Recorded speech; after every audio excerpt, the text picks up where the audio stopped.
ఫైనల్గా అయితే గిరి ప్రదక్షిణకి స్టార్ట్ అయిపోయాం. అస్సలు వెళ్తాము అని అనుకోలేదు, వెళ్ళమనే ఫిక్స్ అయ్యాము. ఇయర్కి డ్రాప్ అవుదాం కొంచెం అని చెప్పి అనుకున్నాం అనమాట. కానీ ఎందుకో మనసు ఒప్పుకోలేదు.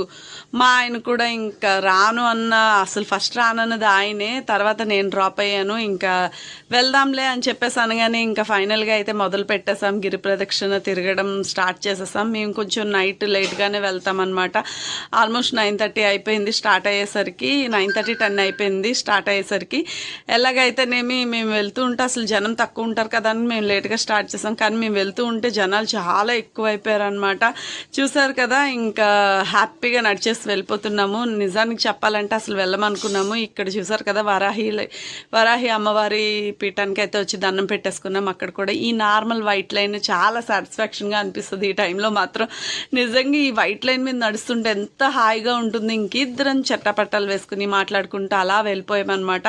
ఇంకొక 30 years ఇలానే వెళ్ళాలని ఆ దేవుణ్ణి మొక్కుకున్నాం అనమాట. వరాహ లక్ష్మీ నరసింహస్వామిని మొక్కుకున్నాం. ఎందుకంటే అంత ఓపిక ఇవ్వాలి. నిజంగా దేవుడి దయవల్ల మనకి ఓపిక ఉండాలే. కానీ నేనైతే మాత్రం నాకు ఓపుకున్నంత వరకు వస్తానని చెప్పి నేను అనుకున్నాను. ఈ ఇయర్తో నాకు 5 years కంప్లీట్ అయింది. నేను 5 years నుంచి నడుస్తున్నాను.